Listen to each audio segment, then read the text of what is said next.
mansion, staring at the ceiling with thoughts on how to expand it. Game ain't sharing, so fuck it, we gon' demand it. New heavyweights in the... Alright, yo. Y'all know what time it is. It's your homie Road Gutter, young men from the projects with a vision to better their circumstances, building from the ground up, putting 10 on everything, putting that fly shit on and jumping in front of cameras. Got Lau over here, he pouring up, man. Another episode of Bartawk, but before we get into the Bartawk, we want to let y'all know, listen, we got the Project Vision merch, we got the Bartawk merch. Y'all can tap in through the Instagrams and all that. If y'all want to cop down or whatever, just DM one of us, hit us up on the social sites or whatever, and we'll get that straight to you. Now, another episode of motherfucking Bartawk. Got the homie in here, man. Good brother. I knew him for some years or whatever.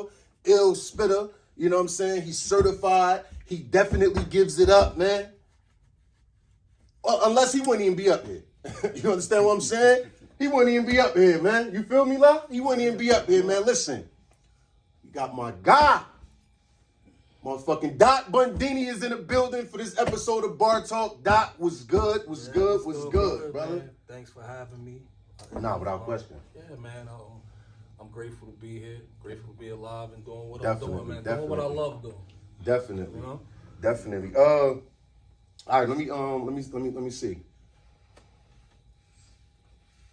Let the people know who is DotBundini. Like, first of all, how the name? That name is real unique, man.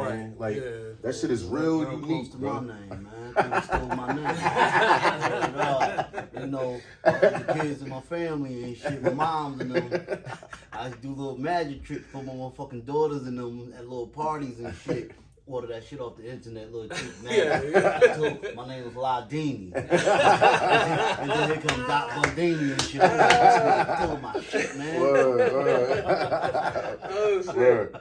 Nah, actually, my name was OD back in the day. I went by that from years. My homies in the hood in the Weequahic section on Southwood gave me that name. That stuck with me for years.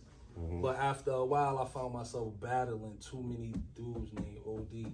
OD. It was an OD from East Orange, an OD from Irvington, an OD from Jersey City. And I got tired of doing that. Right. So my man Jalil, he used to call me Dot.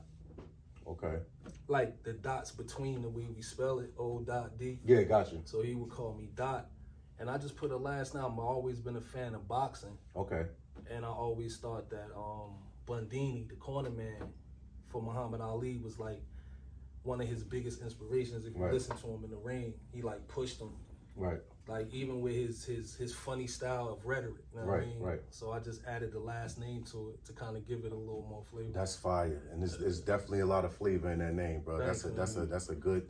That was a good breakdown, and that's dope. Like real unique, yo. Real, and there's only one DotBundini. I never even heard nothing even similar to it. So if you hear any other DotBundinis, they wasn't the original. Yeah, for real though. So you said you grew up on the Weequahic section, right? Right. What was it like? What block? If you we lived on lines in Aldine. Okay. So kind of that whole little area, Clinton Place, Aldine, Willoughby, St. James. Gotcha. That was our hood. Got you. How was it coming up over here, being raised on the Week? Because we from the north side.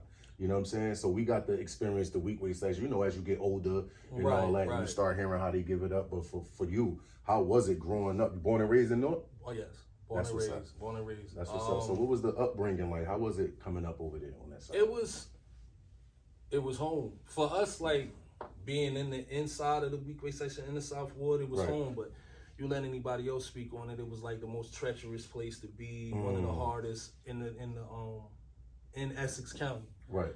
The South was. But for us, it was regular shit. You know what I'm saying? When I was growing up, it was more about hands. Definitely. You heard about somebody getting popped who did some out-of-pocket shit. Right. You know what I mean? Or was stick up or something like that. Right. It was mostly about block work. Chancellor versus this block, Avon versus that block, this person's school shit. And once you graduated and you start stepping off the porch and you was outside with the real niggas who was running around, the old heads, they gave us a lot of game. Definitely. You know what I'm saying? We picked their brain. We was able to. They was able to take us through that gauntlet in a sense. Right. You know what I'm saying? Not the necessarily hurt us, but show us. Right. You know How what I mean? important is the OGs though? Like Very important. Like how important? Like could you let them know how important the OGs is? Because now everybody feel like it seems like people feel like they got it figured out. The young ones, because they getting a couple dollars and all that shit like that, and it just seemed like they just make the OGs feel less than. And it could be an OG that was probably the shit back then, and right now, you know what I mean, doing bad, but they still got that wisdom and all that. So how important You is should that? never judge a book by its cover, for one. Facts. You know what I mean? Any person that you meet on the street got a background. Facts. The youngins don't take to it because everything is given to them. When we was coming up, we had to actually go outside. Actually be on the porch, be in the house by a certain time. We had those kind of rules. Right. You know what I'm saying? Moms put that in play to keep us safe. But these kids don't want to take advice from anyone because, one, you know, the money is there. Yeah. It's a lot faster than it was. Facts. For us, it's easier for them to just create whoever they want to be and make money off of it. We had to be taught that. Definitely. You had to go through it to solidify your position, and everybody in your area knew you went through it. Definitely. You know what I'm saying? It wasn't like it was an open door policy like it is now. Right. So the youngins can learn a lot from us. They got to be willing to receive the information, and they not, because everything is lightning fast for them. Right. But the OGs definitely changed from back when we was coming up. Whereas though you stepped out of line, you know what I mean, and it wasn't easy for you to just jump on the block like that. Right. But now it's like they look and see them fucking up and just. You know, the whole game has switched. It has went, everything that we despised, they indulge in. You know what I'm saying? The whole snitching. Definitely. And, you know, even if this person was your man, you could have been knowing him since first, second grade. If you find out he was a snitch and your hood know, oh, nah, you wasn't. You know what I mean? Yeah. Now, there's no repercussions for that. Snitching is what it is. That's just one aspect of it. Right. So imagine when you knee deep into the shit. Right. You in the car with four brothers, you automatically know somebody's telling. For sure. So that's like a rule now. Yeah, like, you know what I mean? It wasn't. It is. It's the OGs now are sending their OGs are sending them on dummy missions. Yes, sir. You know, they haven't grown up in any kind of way. Facts. You know what I mean? Facts. So your upbringing, you got siblings and all that? I have a brother and a sister on my father's side. I grew up with my cousins who are my brothers and sisters. Dope. Yeah. You the young? I'm saying, out of them, was you the Out of youngest? all of them, I'm the youngest. How was it though? Like coming up under, you know what I mean? Like being the youngest. They protected. Definitely. You know, protect mode was definitely on. My brother always made sure I was good. My sisters always made sure I ain't missing meal. Or no bitch wasn't sliding no bullshit to me. You know what I'm saying? We all protected each other. Dope. So real family shit. Yeah, the whole nine, the whole good times vibe, like up dope. and down. That's dope. Like for real. That's dope. So like even with growing up under your siblings, and I mean your cousins, and well, I'm gonna just say your brothers and your sisters. Right, you know because they definitely are. How was it when you first stepped off that porch though? You feel me? Like how? Like what It's age not was an you? easy move. It's not an easy move. I probably was around 14, like right before my mother passed away. Sorry for your 14, loss, 15. Thank you. And it's not an easy move to do that. Circumstances was there. You know, the cupboards was bare, that type of shit. Right. So you step off just, you know, trusting the people that you're around. And I trusted the people that I was around. Dope. On Lyons Avenue, like going to school with all of them, it was like we was already family. Like I got ass whoopings from their parents. That's dope. Okay. Like, You know, that's dope. Like you know that's what I mean? dope. You got that Right. community, that village. Right. we definitely had that on Lions. Like all of us, like I've ate at pretty much all of my friends' house, things like that. Vice versa, you know, they've came up to my house and played video games, all of that. And we had clubhouses, so we was tight knit. So when I stepped off the porch, it was more so as a lookout at first. Right. You know, just calling out. Right. You know, whatever our call sign was at the time. Yeah. And 88. And then we graduate. You know what I mean? From there, you get a clip and you go from there. You know what I'm saying? It wasn't until I started fucking with selling dope that shit scared me a little. So you went from weed? I mean, you went from coke lookout to the lookout, coke, the dope. How was it when you got that? When it first touched your hand though? Like, was it a nerve? Oh yeah, it felt like we was on. Yeah. Like, I'm saying, was the nervousness kicking in? Like knowing that you about to go, because that's like you about to go out to the world. That's like big boy shit. Yeah, like you had a little nickname out there. OD. So it was nervous, like especially with the dope. It was nervous because I wasn't used to sales coming that fast. It's a different type of money. Right. Yeah, coke money, you know, you make a sell, you sell for a little bit, nothing come through. But with the dope, it was more so you might as well keep this shit on you. Fast, like because they real. coming like that. Like soup kitchen, yeah. like a little line. They you know, they coming back for. It was times where it was a line to a point where it'd be like, I gotta get these motherfuckers off the block. So I'm out in the middle of the block with my whole pack in my hand trying to I'm like that. You don't know who trying to beat you. You got some fiends. I had fiends sniff a bag in front of me, telling me they gonna pay me later. We had to beat their ass, all that. And at that time, was you? Because Lions Ave is open, bro. Right. That shit is. So you was on the Ave, right there by Oasis. Oh damn, you was on the Ave. Right there, my home. My apartment was the fish market back then on Lions Avenue, Aldine. Over top of that, next to that was the bank. Then you had the laundromat, and our clubhouse was in my building, so I could look out my window and see how everything moved, how that flow came from 78, all of that. Like, damn. I was definitely in the middle of it. Yeah, so that shit. So have you ever got bagged? Yeah, several times. Yeah. What was that? Nah, because you know some people, and before it get to that point, it's like, they be, you know what I mean? What was that feeling of the first time? Like, oh shit, my mother gonna kill me. Youngin' too. You was like, a youngin'. Yeah, fuck going. Like I was like 14, 15. This was like right before she passed away, and I was like, damn, she gonna kill me. I ain't gonna be able to explain it. They gonna tell her your son got caught with a narcotic. We taking her to the youth house. I didn't know anything about, you know, her having to come get me and all that shit. And it was a chase? Yeah, of course it was. Yeah. I ran out my backyard. Yeah, I was about to make Come on, bring us through. Say that story real quick. I came out the backyard. My man was in the front. He was hustling. I was about to make a sale. And then when I looked, it was like a fence, like a garage fence on the side. I went to make the sale and I looked. All I seen was the gun come out. I thought it was sticker at first. I took off, came out the backyard, running. The cop came around the corner. The other cop swung the car around, caught me in front of the Chinese store, jumped out, hit me with the gun, all that good shit. Young, like, you know, we used to get our ass whooped by police. Yeah. That was one thing about our era. The cops really whooped your ass. You made them run. Yeah, you made them run and you ain't get away.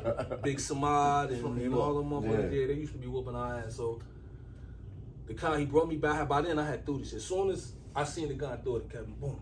Yeah. Cop had they brought me back to the backyard, my mother and them downstairs and all that shit. They like, yeah, no, I mean, we taking them because we know he had something back here, but they couldn't find the shit. Because there was so much oil back there in the back that the shit fell and fell into the oil and they couldn't see it. They couldn't find it. So they took me to the motion. They took me down to what was the precinct? It was West Bigelow. Okay. At the time. They took me to West Bigelow. From West Bigelow, they took me to the youth house.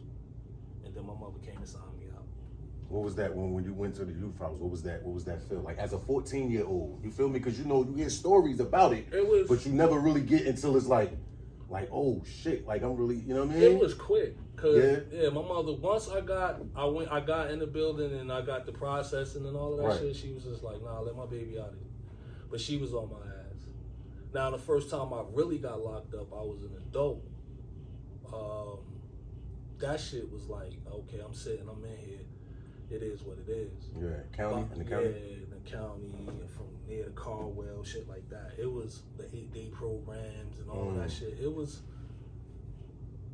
just like, just come with it. You know what I'm saying? Long as nobody don't try and do no extra shit, play me or nothing like that. I'm good because I'm pretty much a quiet person. Yeah, definitely. So after, like, once you get out of that phase, then it's like you went to, you know what I mean, like on some shit like, yo, let me wash my hands with it so I could. You know what? Get right, or yeah, pretty much. You after going through that process as an adult, catching the 2 charges I caught, the gun charge and the aggravated assault, going through the system, seeing how they do us. Plus, I was selling dope at the time. I realized, like, you know what?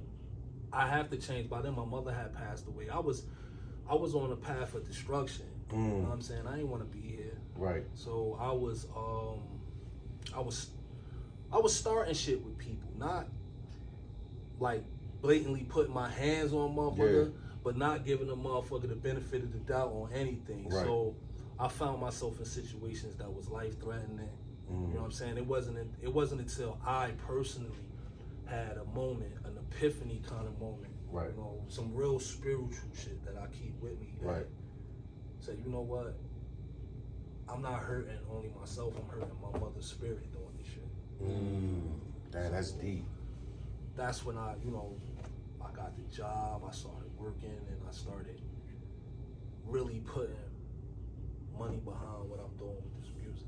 Was that when you was making that transition, right?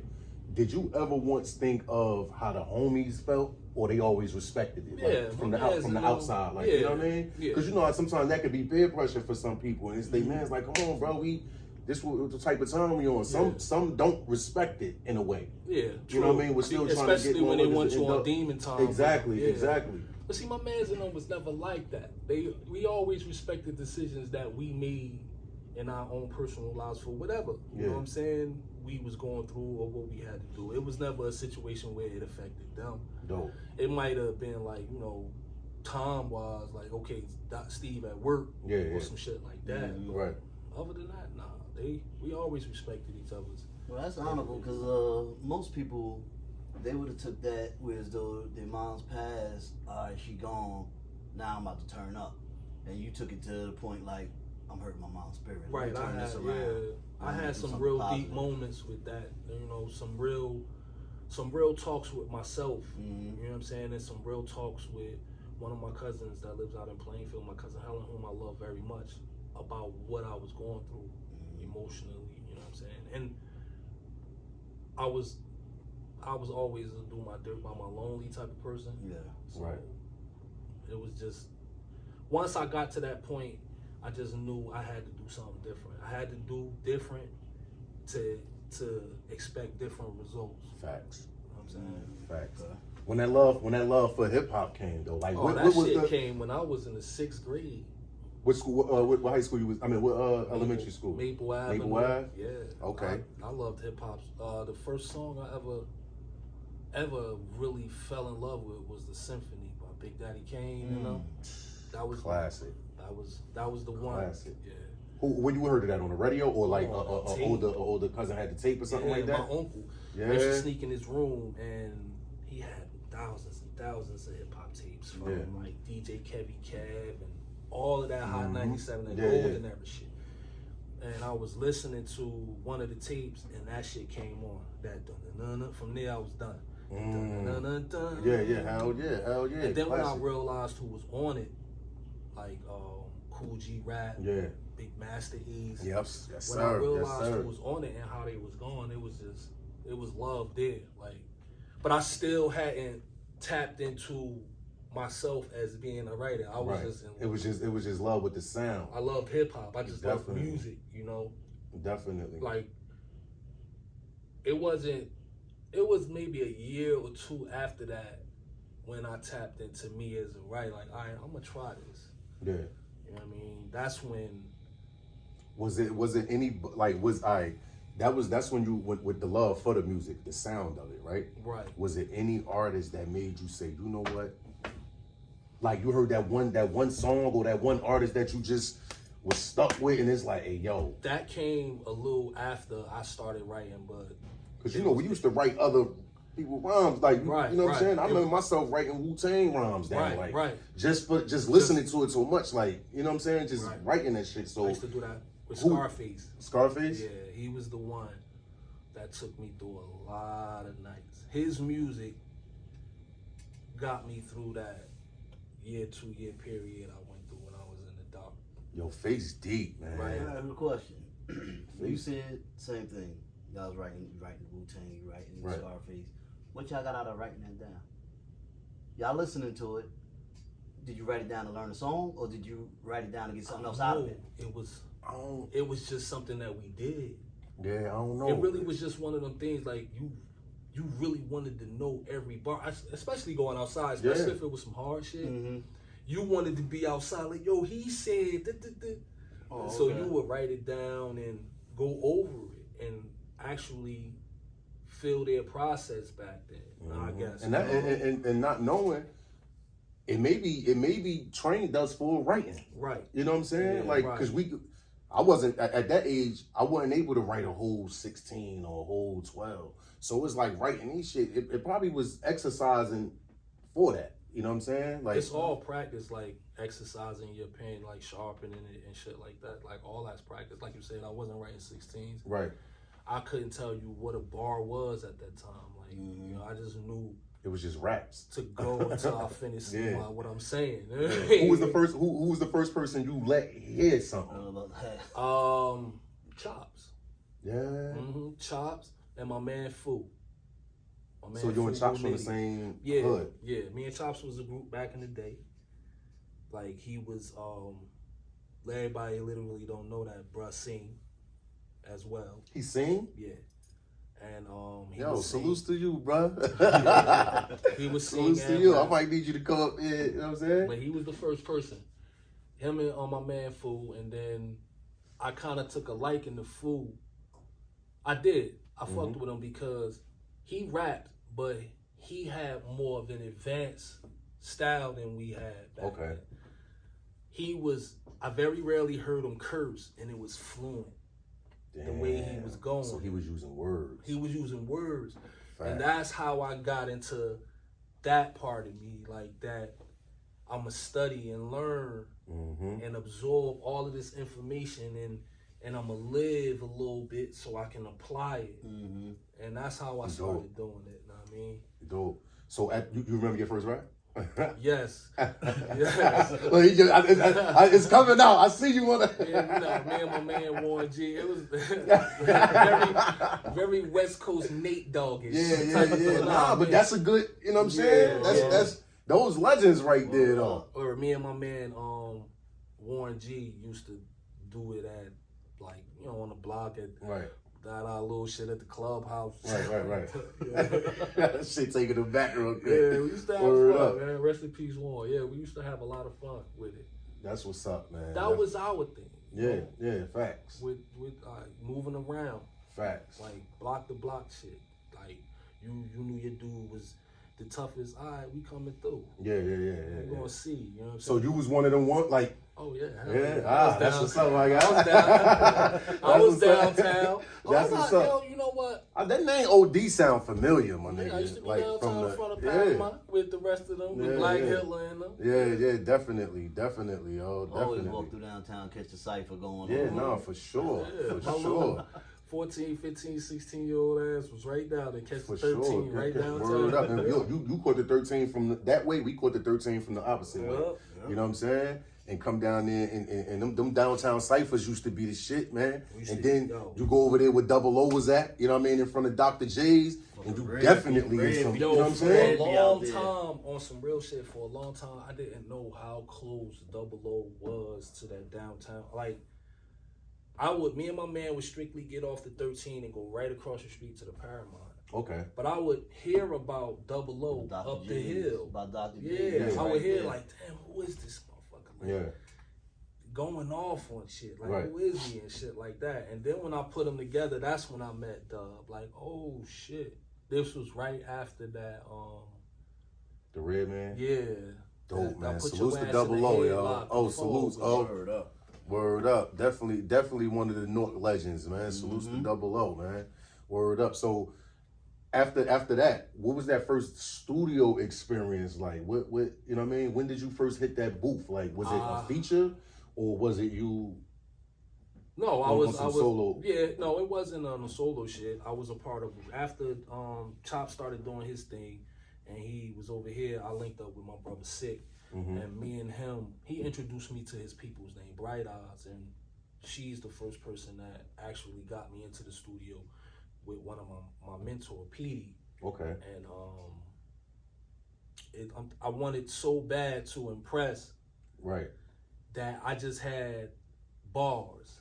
It wasn't no hooks, nothing. Yeah. It was You just was going. unlimited. Maybe 50 bar verses, 60, 100 bar verses.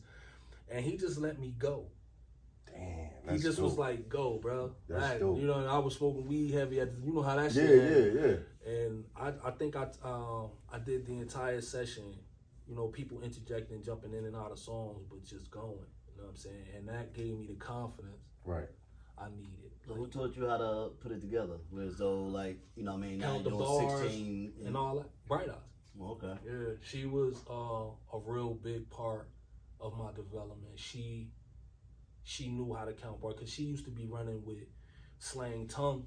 Oh, legend. And like she used to be running with Outsiders, Egypt and my roots is deep. Yeah, definitely. And she helped me a lot. She helped me structure it. She's the one who taught me about concepts, sticking to a concept, writing it out fully, painting the picture. That's my lane. Like, I could give you metaphors and punchlines and all that shit. Yeah. But my lane truly is telling you a story. The shit behind the shit. Definitely, man. So salutes to Bright Eye, right? Yeah, Bright Eye. Salutes to Bright Eye for creating the monster over here. You yeah. understand what I'm saying? Like, salutes to you. Salutes to you. Word up. So how was it when you first heard your voice coming out of that speaker, though? I was high-pitched, young and aggressive. Yeah. I thought it was funny, Yeah.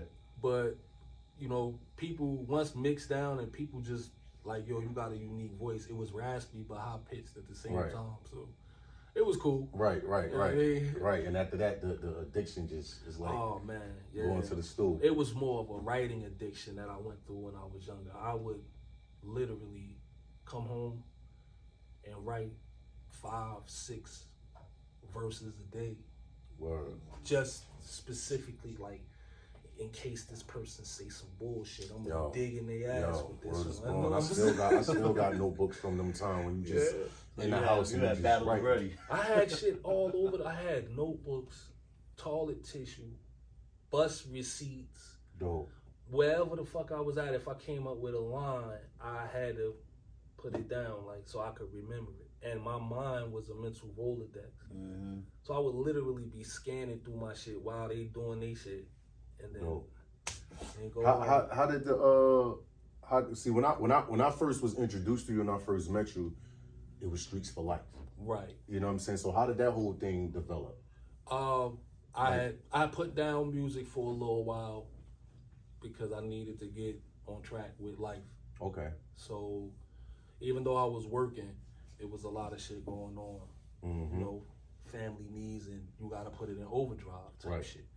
And I was back outside doing my thing with the bros, and Chops came through and asked me after he shot a video. He was like, "Yo, I want to do the Streets for Life thing." At first, I was like, "Nah, I ain't. You know what I mean? I'm chilling. I gotta make this happen." He's like, "Nah, bro." He introduced me to Al, and it started from there. Like, it was supposed to be me, him, a brother named Muta, and this chick that they had with him, but it ended up just being me and him. And then we pulled Ipashe in because she was just like dumb and wicked. You know what I'm saying? Youngin'. And he initiated it, and I just was like, all right, cool. I'll start shooting the videos. Dope. You know, it was great running around with them. Word, dope. Cause after that, I saw y'all perform. I seen y'all do some performances, and y'all, you know what I mean, always good. Like I be big on performances, yo. Like, you know what I'm saying, watching people perform. So I seen y'all running through here, running through the town, tearing shit up, dope performances and all that. And after that, I met you at the Streets for Life. I think I did know you at Streets for Life, or I probably met you at the video shoot with Quaz and Double O. Right. When you had the CD. Right. And the CD. Yeah, that's when DotBundini's the name when you got the CD. Fire. Right? Yeah. Fire. And that picture's still floating around on, you know what I mean? Yeah, on social it's media or still whatever. down there in my phone. You know what I mean? Niggas been supporting each other, man. This shit ain't just start. You feel me? Been supporting each other, man. Word up. So how was it being a solo doing that project? It felt great because at that point I felt like I was coming into my own. I was able to freely. I found what my niche was. Okay. You know, I can be very diverse with my music, but it's a different story when you find what your niche is in that music. Like if you want to speak on, you know, Birkin bags and all of that shit, or if you want to speak on your experiences outside on the corner, or you want to getting money that way, or you want to speak on pain. I fell in love with telling not only my story but other people's story. Right. You know, like I know there's people that relate, that get it. So why not put it in a way where everyone can understand it and pull what they need from it? You know what I'm saying? Whether or not if it's strength or just the simple fact that somebody understands. You know what I mean? That helps. Word. So was it kind of hard? Like, because you know, when you come from a group setting, you know what I'm saying? It's easy. It's like, oh, I need the 16, we come up with the hook. You know what I'm saying? That shit was, by then, you know what happened? I became a kind of a hook maestro. Okay. Like I was deep into the beats, finding the rhythms and finding the melodies and shit like that. So it was nothing. Like if it was a beat that I was feeling, I was definitely putting something to it. You know what I'm saying? And turning it into something. Right. You know what I mean? It wasn't a long process like you got people that record 100 songs just to pick 12. No, right. Like, I knew I had a direction. Like I know I want to do 16 songs, and this is what I want to do 16 songs about. Right. You know what I mean? And it's a matter of placing the beats to them. Like I was a heavy writer. Dope. What's your writing process when you doing like, shit with the beat? Like, do you find a beat, or is already got the verses and all that down? And then it's like, yo, let me go find that. You know what I'm saying? What's the best process for you? The best process for me is without the beat. Dope. I can write. When I write it without the beat, I can feel where I want the beat to go. So then I'll match that. See, most people try to write to the beat. Right. And what you're saying gets lost in the beat. Right.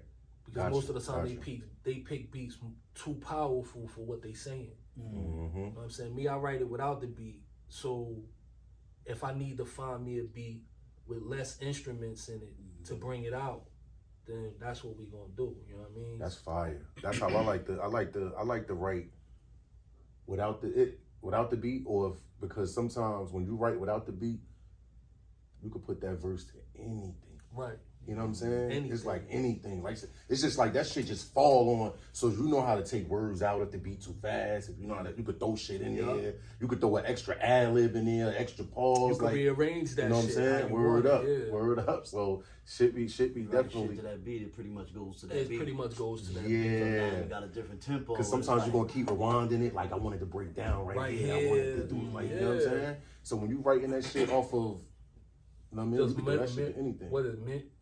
Memory muscle. When you're writing it off of that, it comes out. You can like stretch and move it, like you said, any way you want. You know what I I'm saying? write my shit off of raindrops. Drop top, stick it over.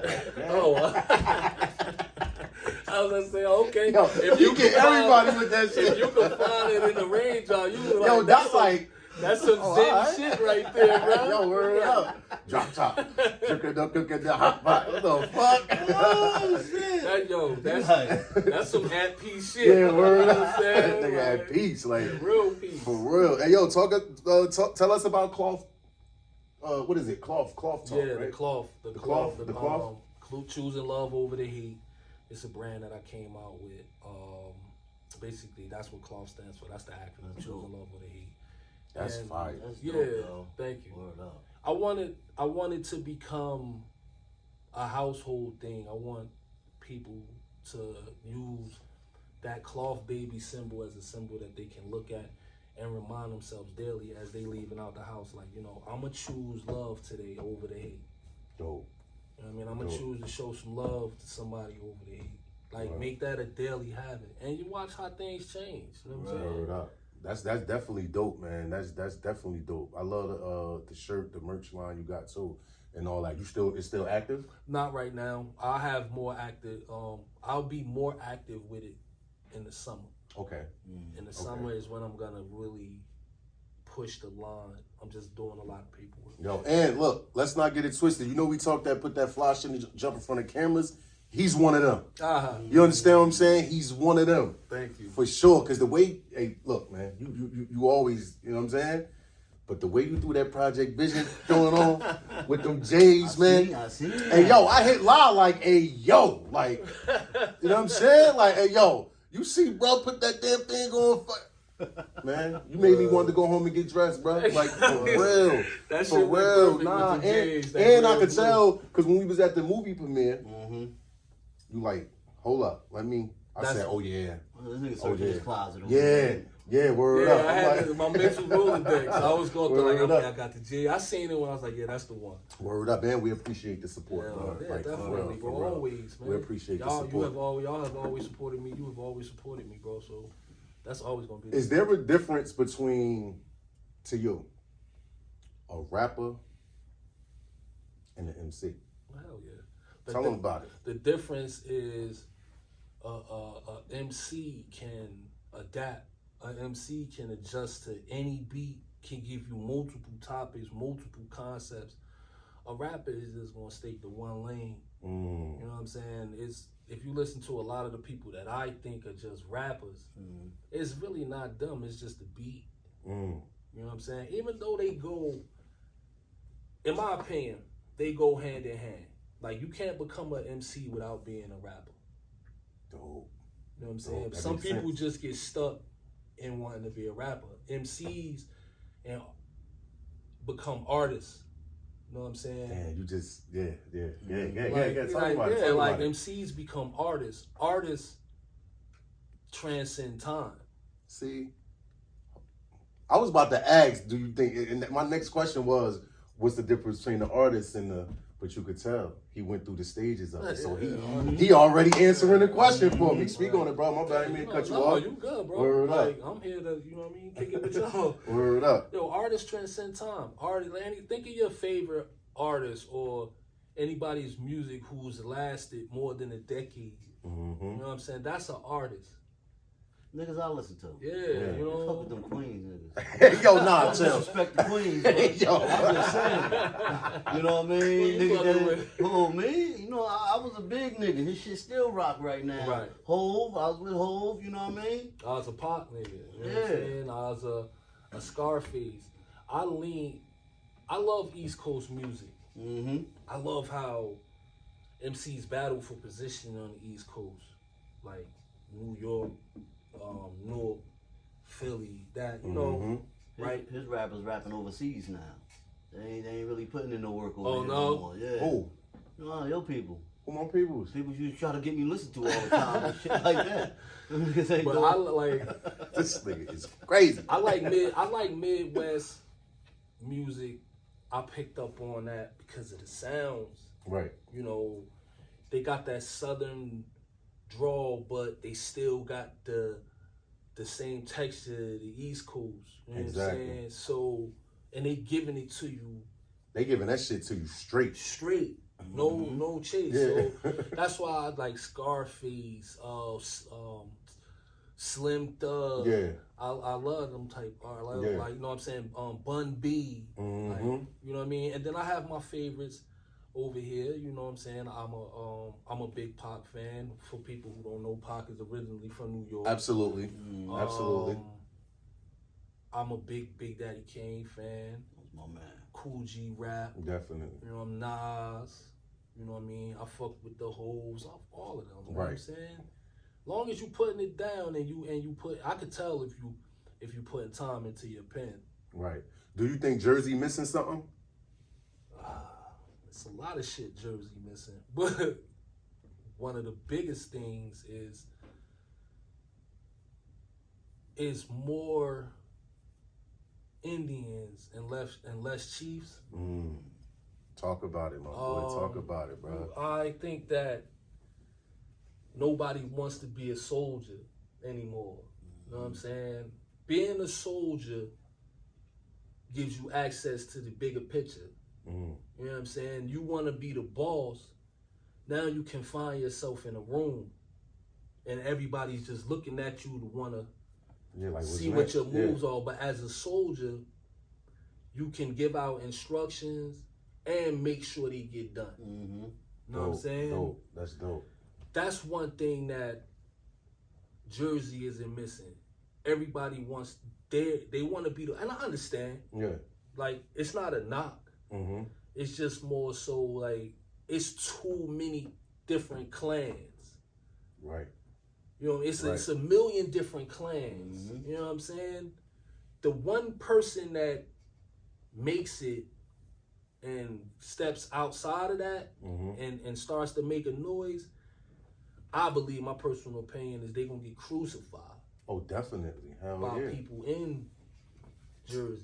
Definitely. In Essex County in particular, because I'm from there. Right. You know what I'm saying? I know what the, I guess, quote unquote, hate looks like in Essex County. Yeah. You know what I'm saying? Sure.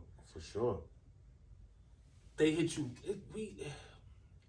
We've been brainwashed by so much shit. Like, okay, for instance, they hit you with the shit like the crab in the barrel syndrome, but crabs don't belong in the barrel. I say that shit all the time. Right. You know, like we perpetuate the stereotypes. Yeah. Do you think we got a sound though? Like, like, do you think they have stolen like a sound that is like that's Jersey? The industry, yes. Well, we of course we own the house music sound. Okay. That is particularly from Jersey. Pretty much. You know what I'm saying? Yep. And they call it Jersey Club now. Jersey Club, right. We own, but as far as in the hip hop, yes, they have stolen our complete swag.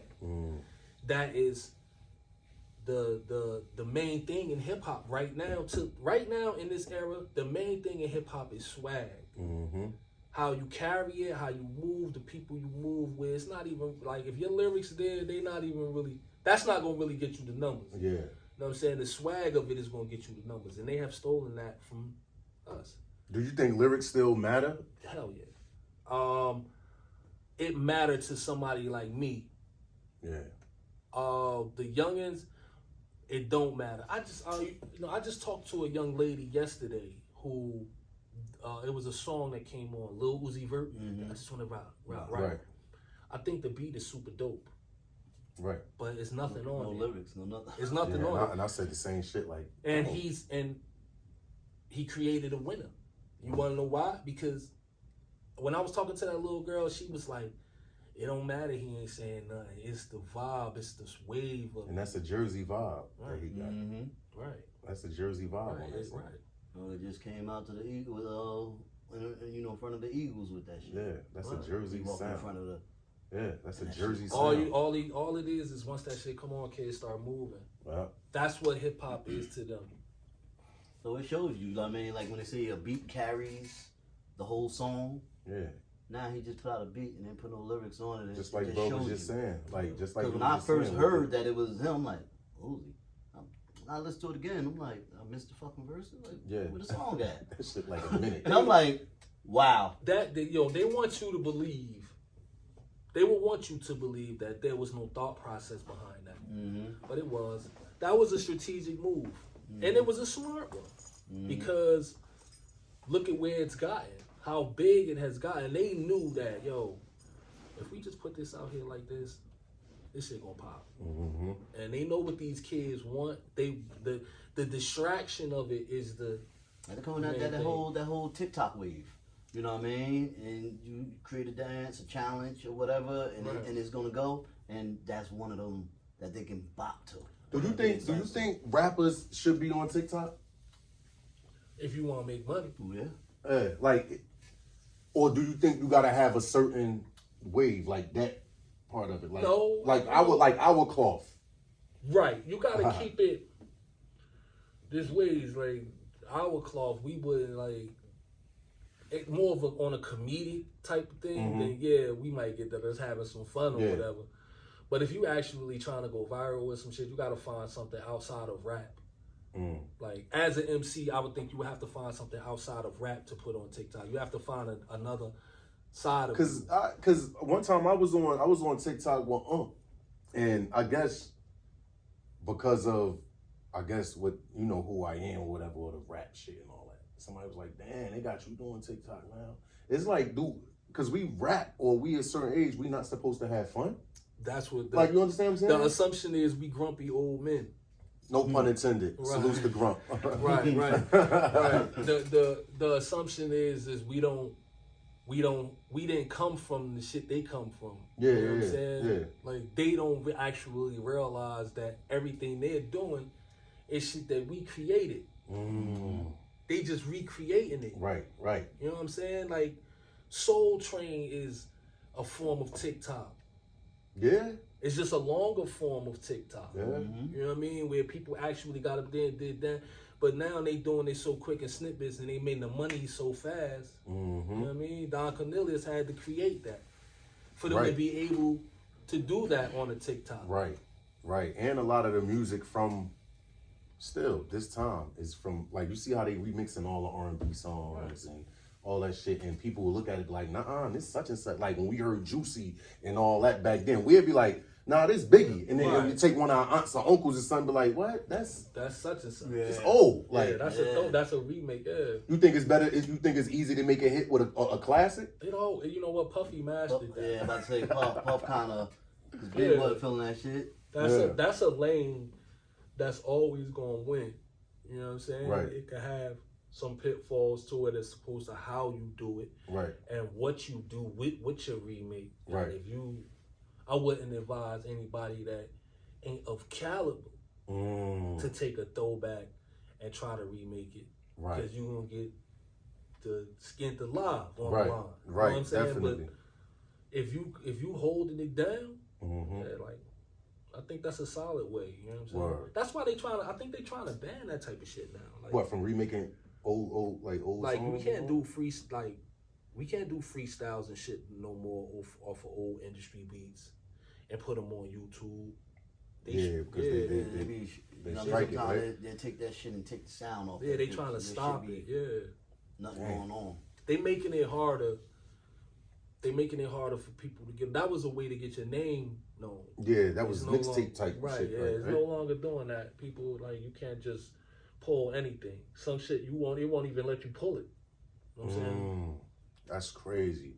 What's the relationship with you and MO Records? Push Buttons and that's my brother. Like, yeah, that's my brother. That's big bro. Ib is my nephew. Okay. I love him to death. It's just multiple ventures with them. Unlimited. That's our fam too. Like, that's family. From our hood, so Push from our hood. So that's definitely one of the illest. Me and his relationship had back. Yeah, me and him. Yeah, Push definitely got it. Lyricist, artist, fire, producer. Him and his son got all three of those lanes sewn. Definitely. Like, they got all three of those lanes sewn. I remember Ed before he was even, when he used to just sit in there while we recording and Push. You know what I'm saying? Yeah. And then he really grew of age, and it's like, oh shit. So I watched it from sitting on the couch and Push, sit down right here. So now musical family. Yeah, definitely. His whole family musical, like, for real though. So how do y'all develop that relationship? How you met Push? Through the studio? Through Chops. They was they knew of Push. We went to the studio, and it was just a filling out process at first. I'm a quiet kind of guy, so I lay back and watch how shit move. And I just noticed, like, the brother is just cool. He had a smooth temperament about him. It wasn't no chaos, especially when I started recording with him. I like the way he feeds. Was that the Irvington spot? No, when he was on 10th Street. Oh yeah, 10th. All right, Right. you out 10th. All right. I like how he oh nah, you want to try it like this, or nah, we gonna bring that back in. He definitely engages. It's a lot of engineers and producers that don't engage in Jersey. And Push, word up. Like Pusha give you he'll give you the track like after you record it, and that shit'll say rough mix, In the sound, yeah. but it's ready for whatever. It's ready. Like ready for whatever. Like Ready you feel for me? This shit and it say rough mix, and it's like rough mix. That shit ready to, you know what I'm saying? Let's go. Yeah. Words on, man. Push, man. Push. He takes Them 2 CDs right there, Push. That one, half of the songs off of that, the whole Staircase Music too, recorded at Push House, and the North Side of Things, everything recorded at Push. I mean, salutes to the bro, man. Like for real. Yeah, he definitely takes his time with his craft. He knows it in and out. He's very professional. He gonna give you the all the way 100. Yeah, for real. You know what I'm saying? He For takes real. his. That's where it started. But then after that, talking to him and all of that, it just became my brother, man. Somebody I can confide in, talk to, like seek guidance from on certain things, ask any question, tables for him, man. I watch how the brother try to help people in the community, all that stuff. That's my bro right there. Good peoples. Word. Good peoples. Cause I remember in the joint you said through the hell, you said devil saying shoot till something comes off. Allah walk with me, so I ain't never lost. Yeah. Fire. You know what I mean? You said I'm looking at Push for guidance. I'm trying to tell Illmatic. Yeah, I'm looking at Illmatic. Push for God, and so I'm trying to show Illmatic that he's a diamond. Keep it going. Stomping Eula got me feeling like grinding. Keep it going. One more. I know we need unity. We out here dying. Fire. Yeah.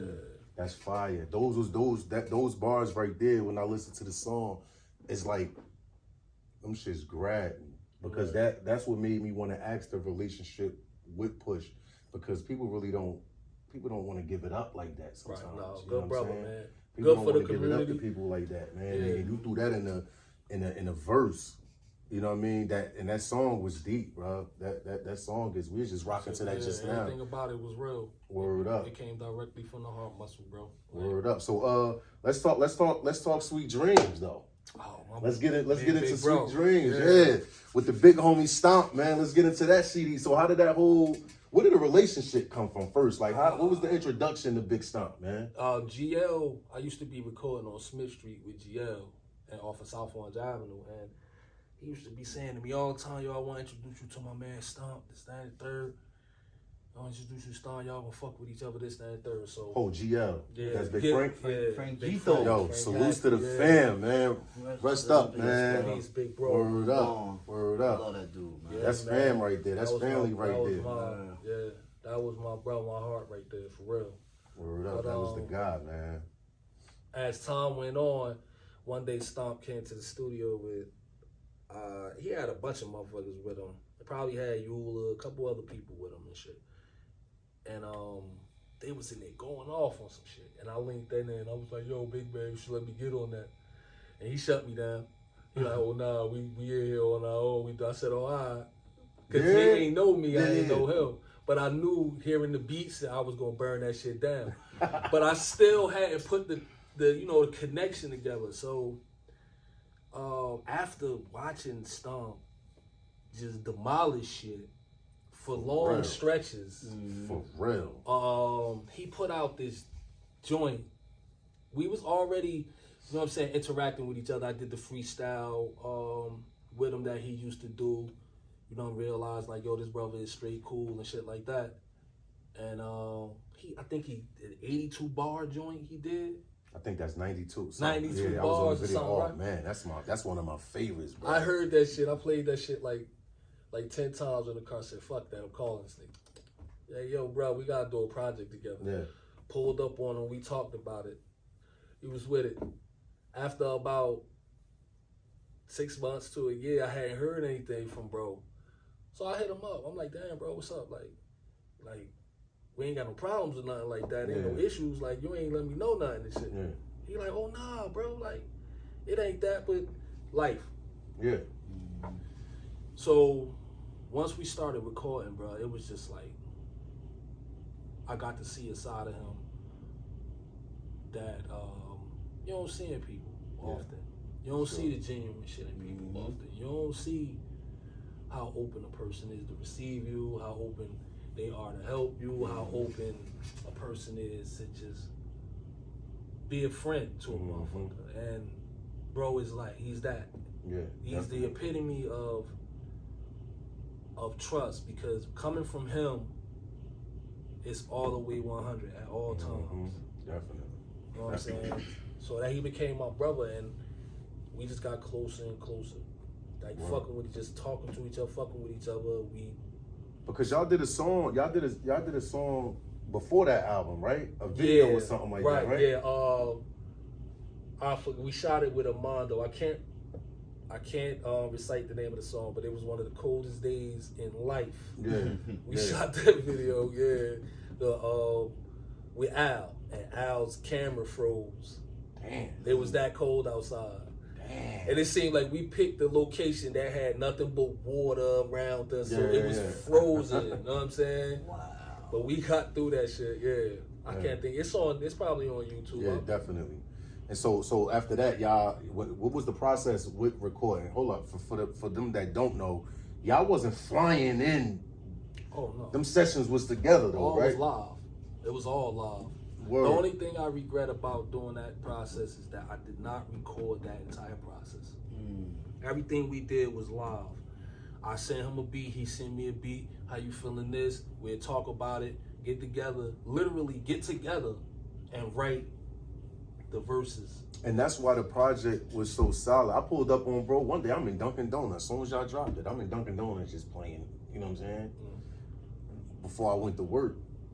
And guess who in the driveway? Stomp. Oh, yeah. Pulled up on him like, and he just started bugging like, hey yo, and he could tell that shit like that you can't stage. You just can't say, oh, hold on, let me put the CD there. You know what I'm saying? Like the shit was already there, and I'm like, yo, look who I run into. Look at this shit. While I'm listening to the vibes, like look who I run into, yo. Like word up. So y'all didn't record the process of like catching visuals of, that's what you mean? We caught pictures and shit like that. We took pictures, but I mean literally document the whole process from the time we started to the time we finished, because the way we did that project was nostalgic. You know, it wasn't, like you said, it wasn't no, I got this verse and this hook for this, you lay a verse. It was all organic and raw. It was raw, bro. And I think that's what make better projects, because that's how it was back then. It wasn't no flying tracks in. Like a lot of the shit that we grew up listening to, they was in the studio together. Yeah. Like, it was you know what I mean? Every time. They was in the studio. Y'all record the whole project at Push Buttons? Yep. Every time. And Push got some classics under his belt. And we still got about like four songs that we didn't release. That's that's going, like, y'all gonna hear about them soon. Yeah. Now the joint y'all did about y'all moms. Right. Yeah. Very, very heartfelt. Yeah. Them black hands, like, Right. was how like writing that. Like I know it took a lot, bro. Yeah. Because I done wrote songs about my homies that I lost, and it's like from writing it, tears hitting the paper. Right. You know what I mean? Every time you even gotta recite it over, like to find that next line, and then it's like it's so much stuff you could talk about, but you gotta squeeze that into. You know what I'm saying? So how was it like even finding those right lines that, you know what I mean? Because I mean this is my Dukes, man. That's right. It was hard. You know what I mean? So like with the lines, like the like I'm gonna touch on this, I'm gonna touch on that, like because you got deep, like that's something about those black hands came from. That's different, man. It was something about my wife has the same style of hands as my mother. Man. And when I was writing it, I was in there. I don't know what she was doing, but I just kept looking at her hand. I was looking at my wife's hands, Right. and it reminded me of my mother's hands. And that literally came from that. And I put the feeling behind it and made it make sense to me with, you know, those black hands went through the struggle with you. They washed your clothes. Yeah. They cooked your meals. Those same black hands. You know what I'm saying? So that's how that part came about. Once I got past that part, because that was the hardest part for me. Once I got past that part, I was easily able to talk about my mom's and how much I felt and how much I loved her. Right. But that part really put all of that shit into perspective. Like, you take those same black hands, like how you say grandma's hands, went to church, like those same hands. All of us have experienced that, you know what I'm saying? Your grandmother or your aunt, or, you know what I mean? Our women, the women in our family when we was coming up, bro, they were survivors. Warriors. They were as strong as the men, you know what I'm saying? Oh, some even stronger. Yeah. You know what I mean? So yeah, that part was hard for me. That was. Hey, listen, man. I know she proud when she heard that. You heard? Like that's you, man. Like y'all, you and Stomp really did y'all thing on that song, Thank you, bro. Like for real, the video, the visual, y'all was clean too. Y'all had the, you know what I'm saying? Y'all was, you know what I mean? Y'all really did that the right way, man. Like y'all really. Who shot the video for y'all? Rec from Solid Bridge Production. Okay, I heard of Solid Bridge Production. Yeah, he down in Atlanta now doing his thing, but he shot it. Dope, man. That was a dope one, yo. That's a dope one right there. I had the privilege of having Stomp actually do the first verse he ever wrote about his moms on that. Right. So that song will forever go down in history as one of my favorites as well as his. Yeah. And not to mention, GL produced it. You know, so that song, like, that song, always man, be that in shit my... just word is born. I don't know you all Stomp moms, but that shit just sent goosebumps under the thermal, man. Right. Like, word up. That's a lot of that's deep. It was a blessing. It was nothing but them being with us in the studio, GL being who he is to make that track, right, and for it to talk to us the way it did. Yeah, I definitely did. That's all. And that's one of them joints that talk to anybody, bro. Right, like anybody, whether a person still have the privilege to have their moms or if they lost their moms. That's a universal joint, like you know what I mean. But the Ill City, man. The Ill City movement. Yeah. The Ill City movement. Yeah. The Ill City movement. Let's talk about it. Like let's talk about it because Ill City lit up. I ain't wanna, you know what I'm saying? We was getting there, yo. Like when you start feeling the goosebumps and all that, you know what I mean, bro? So I wanted to lighten up the moment again, like, you know what I mean? So the Ill City movement. So check it. You and Stomp did the Sweet Dreams project. Cause that shit on my arm, baby. That's why you can't find it. Shut up. Yo, what's going on here, Lot? What's going on, yo? Technology. Word up, Siri talking, man. That mean this is a good one right here. You feel me? So you and Stomp did the Sweet Dreams project. It's volume 1, right? Right. So that means it's definitely volume 2. Yes, definitely. I bet we all looking out for that. So how did that? Hey, bro, you got like, you know what I'm saying? Like that's one thing I can say about me and the steps with where I've gone with hip hop.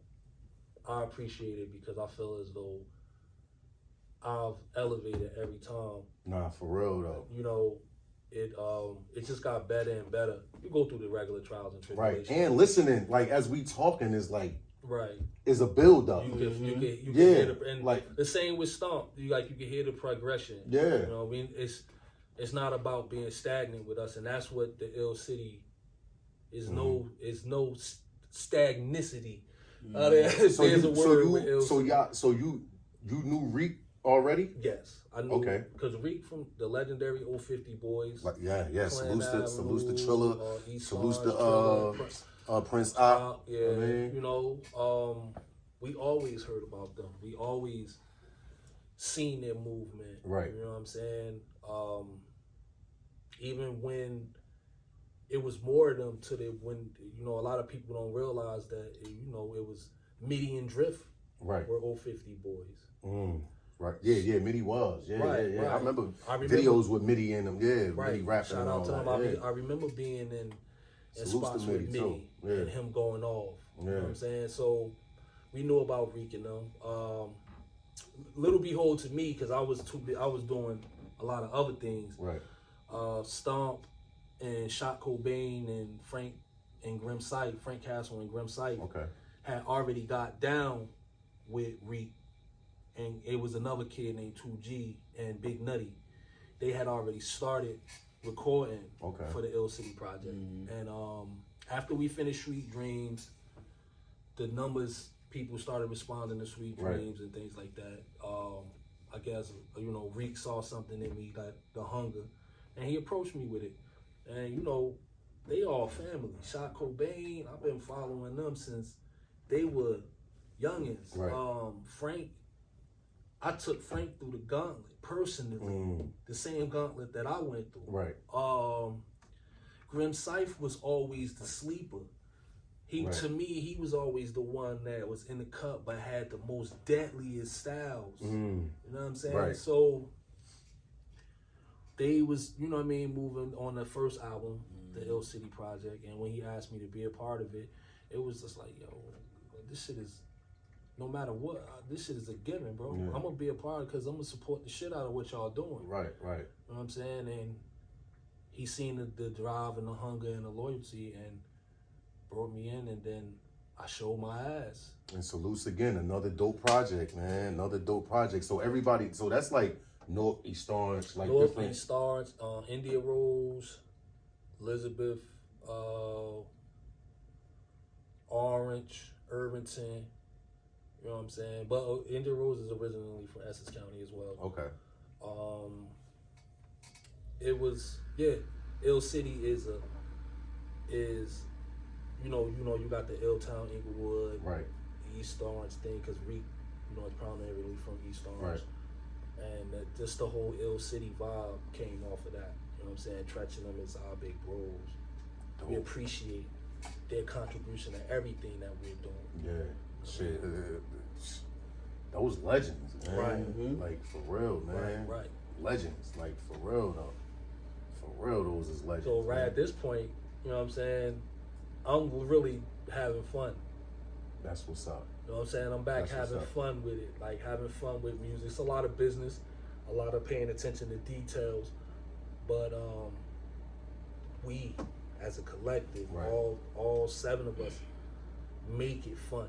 I like how y'all really stick together too, because when I came to the video shoot that you had in the summer, you know what I mean, I seen everybody out there. Like, you know that's what I was about to get at. You said 7 of y'all, right? So I know how it is with 2 or 3 people, and you trying to get everybody together to do something. Everybody got their own separate lives, and it's hard to. How do y'all make that happen? The quarterback Reek is a professional at moving shit. I think bro brain don't sleep as much work as he put in. You know what I'm saying?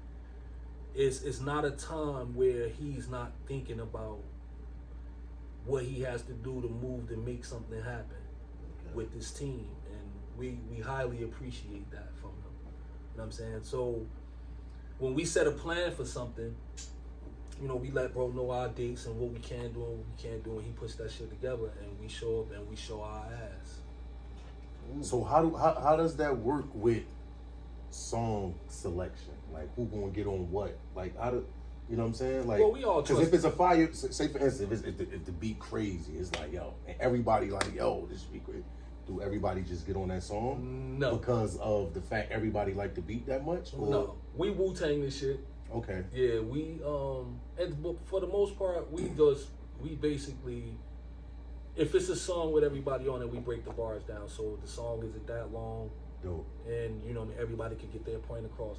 But then you have those certain songs, like songs that I'm not on, that I wish I was on. Yeah. But it wouldn't have had that same feel had the way they did it was. I know what you know what I'm saying? Hell yeah, because it was songs with my homies that I heard and like, but it's like, you know what? Y'all held that shit down. It ain't even no room for me. Yeah, there ain't even no room for me. You feel me? Yeah, so I know the shit. Yeah, it's no egos. That's dope. You're not dealing with the ego shit. That's dope. In this camp, like, of course, I have yet to see this happen. If somebody's lacking with bars or whatever, we gonna definitely be like, no, that shit ain't right.